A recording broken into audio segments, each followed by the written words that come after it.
Hello everyone, welcome to the Anime Recap Media YouTube channel. Please like the video, subscribe to help our channel and enjoy this full video. The season starts off with us finding out that our boy Levi is critically injured. Hanji lies to Flock and the Jaeger saying that Levi is dead, but Flock asks to check his pulse. Suddenly, Zeke plops out of the Titan who ate him. The shock of Zeke being alive buys Hanji time to escape into the river with Levi. In the meantime, Zeke explains that on his deathbed, his consciousness was transported to an unknown location where a small girl molded his body back together with soil. Zeke said that the process felt like it lasted years but also ended in an instant. Finally, we go back to where last season ended, Eren facing Marley's surprise attack. Pieck tells Gabby that she would never betray her and that her allegiance is forever with those that fought by her side. Yelena tells Eren to retreat because they're outnumbered. Reiner's redemption! Eren's pretty OP because of all the powers he stole. Reiner is still able to keep Eren busy, allowing Porco and Pieck to launch attacks to wear Eren down. Pieck says that they must take down Eren to prevent him from coming in contact with Zeke, as that would unite the royal blood and founding titan powers. Reiner then takes one of the white spikes that Eren created using his Warhammer power and impales him with it. Oyankopon talking about how he's sorry. Oyankopon releases Jean, the chef, Armin, and Mikasa. They go back and forth on ideologies and whether they should support Eren or not, but they do not arrive at a unanimous agreement. The episode returns back to the light scuffle and ends off with Eren screaming into the sky in aggravation. We return back to the disagreement being had in episode 1 on whether or not the group should be with or against Eren. They ultimately come to the conclusion that they should help Eren so they can talk to him and understand his intentions. As they move towards the battlefield, Mikasa is still uncertain on whether it's true or not that Ackermans have an uncontrolled will to protect him. Armin says that Eren is likely lying about Mikasa's headache being a symptom of that, as it's something they all knew as kids. 1v3 seems to be a difficult challenge, but how about a 2v3? Suddenly, Zeke makes his surprise entrance, saving Eren with his bullet-like stones. Zeke continues to take down airships and knock down Reiner anytime he tries to prevent Eren from walking towards him. The squad gets ready for the battlefield, and in the process, Mikasa takes off Eren's red scarf. Armin and friends then join Yelena on the rooftop, where Yelena seemingly enjoying the chaotic revolution that is set to unfold. As a free man walking, Falco spots his brother and Gabby, both of whom were looking for him. One of the Eldian soldiers reunites them safely, shocking all three of them. Gabby later overhears her foster parents wishing for her safety even after finding out about her identity. She realizes that those on Parody are human just like her and that she's been wrong in calling them devils. Back on the battlefield, Pieck plays dead in order to lower Zeke's guard. Magato then blasts Zeke's neck with a destructive hit, causing Zeke to nosedive off the wall. As he's in critical condition, it appears that Zeke may be forced to scream in order to defend himself. The episode ends off with Eren continuing to limp towards Zeke. Porco does his best to stop Eren. The Jaegers continue to be flies and Pieck continues to be a fly swatter. As this is happening, Pixies leads his men to fend off the Marleyan soldiers on the front line. Armin tells his squad that they should go for the card Titan in the meantime. Once again, Eren is being immobilized by Reiner, putting them at stalemate. Colt pleads to Zeke to wait until Falco is outside the range of his scream, but with a morally guilty heart, Zeke decides to scream anyways. Falco tells Colt to move away, but Colt says that his brother will stay by his side until the end. Falco then begins to shift into a Titan in front of Gabby. Everyone else who drank the spinal fluid also transform into Titans. As a Titan, Falco looks hideous like some sleep paralysis demon. Zeke commands Falco to attack Reiner, but Reiner just handles him and Eren at the same time. Eventually, Reiner decides to weaken his armor to pass the torch of the armor Titan to Falco. However, Pork has other plans in mind. Porco says he's unable to regenerate any longer and that he's seen memories of Marcel explaining how Reiner became the armor Titan for the sake of protecting Porco. With everything in mind, Porco saves his closest friend by sacrificing himself. This distraction is used by Eren to crystallize Reiner in place so he can make his escape. He runs towards Zeke, and before Reiner can stop him, Connie and Jean come to his rescue. Suddenly, in the corner of his eye, Eren spots Gabby, who takes the shot of her life. The bullet hits Eren in the neck and completely decapitates him. The show jumps to a flashback of Zeke and Eren discussing the euthanization plan. To tie the knot on their mutual agreement, Zeke throws Eren his baseball, but Eren fails to catch it.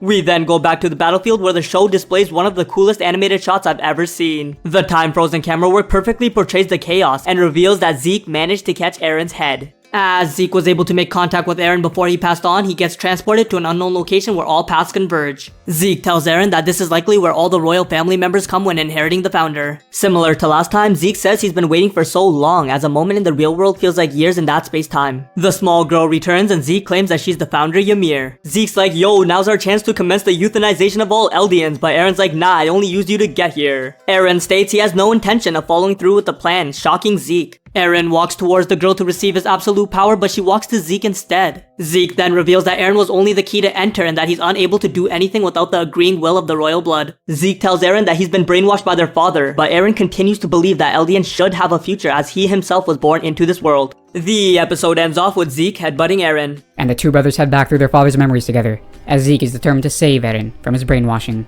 Eren states that he was never brainwashed to begin with, and when they reach the memory of Grisha confronting the Rice family, it is revealed that the Attack Titan has the power to see the future. Then, much to the surprise of Zeke, Eren encourages his father in his own memory to fight on, and he slaughters the Rice family and inherits the founding titan. Grisha is remorseful of what he has done and directly apologizes to Zeke for what a terrible father he had been to him. Then he requests that he stop Eren, and Zeke returns them back to the coordinate. Then, in order to stop his brother, Zeke orders the founder Ymir to make all Eldians unable to reproduce, and Eren rips out of his chains to stop her. 2,000 years ago, the founder Ymir is serving as a slave for the tribe of Eldia, and after being blamed by her fellow slaves for letting a pig escape its pen, she is chased down by the king's soldiers in a hunt for sport. She runs into a tree and falls down its chasm into a body of water, where a strange spine-like creature fuses with her, turning her into the first titan. She uses the power in the king's service and targets the people of Marley in his name. Then the king deems her worthy to impregnate, and they have 3 children together, Maria, Rose, and Sheena. When one day Ymir jumps in front of a spear aimed at the king, he has his 3 daughters eat every last bit of her body to salvage her power. On the king's deathbed, he orders his daughters to reproduce and multiply, making sure to feed the spines of each generation to the next, in order for Eldia to reign supreme forever. Back in the coordinate, Eren reaches Ymir, and breaks her free of her slave mindset. Then he transforms into the founding titan, and all of the walls collapse, as the titans within them awaken. So, the rumbling begins, and Eren speaks to all subjects of Ymir to tell them his plan, to protect Paradise Island by eradicating all life beyond its shores. When they're snapped back to reality, Eren's friends argue over the morality of his actions. Then Connie takes the unconscious Falco and runs to feed him to his mom, so she can inherit the Jaw Titan and return through a human form. Meanwhile, Gabi leaves an unconscious Reiner to heal in an abandoned house, while she goes to rescue Falco. On her way, she saves Kaya from a Titan, and joins the Browse family in finding a place to hide, as she and Kaya reconcile. At the same time, the Eldian soldiers gather together to wipe out the final pure Titans transformed by Zeke, and Commander Pixis, as well as the other officers, are finally laid to rest by their comrades. After they finish taking care of the Titans, Armin and Mikasa find the Browse family underground, and Gabi begs Armin to find a way to help her save Falco. When she mentions that Reiner's hardening had come undone when the walls collapsed, Armin has a realization, and in Trost District, Annie awakens from her long slumber. She has a confrontation with her former roommate Hitch, but her weakened body is unable to make good on her strong threats. Hitch then helps her escape, and Annie tells her the story of how she was abandoned by her mother, who had an affair with a Marlian, and was then picked up by a foreigner with Eldian blood.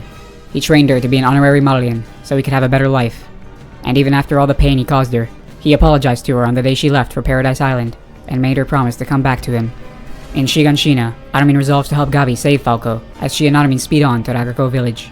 As they do so, Jean watches Flock use the power of fear to keep the volunteers in check, now that they know their homelands are doomed. Elsewhere, Hanji, with Levi in tow, approaches Peak and General Magat with a proposal to band together to stop Eren. So, night falls, and the rumbling continues, with each of our heroes contemplating what to do next in this grim situation. The next day, Armin and Gabi catch up to Connie, who is ready to drop Falco in his mother's mouth.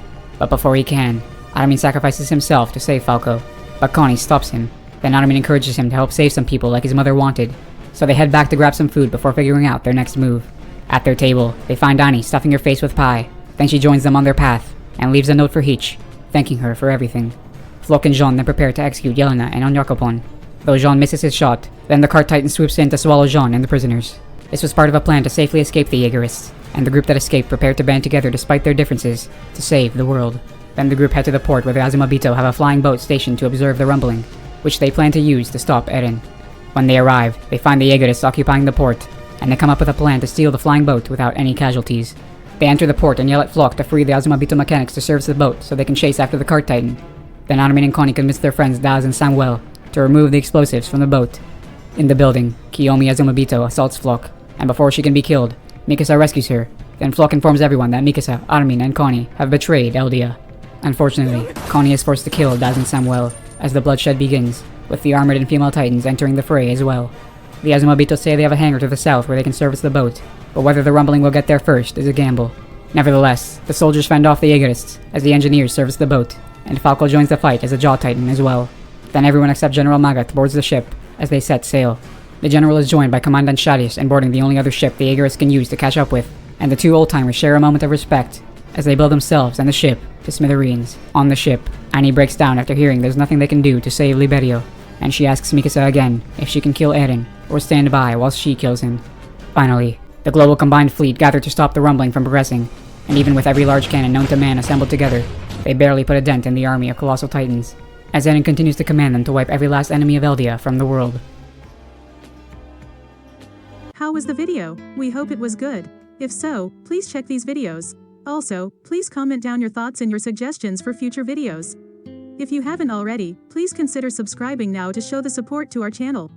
We hope to see you soon with another video right in this channel. Have a nice day.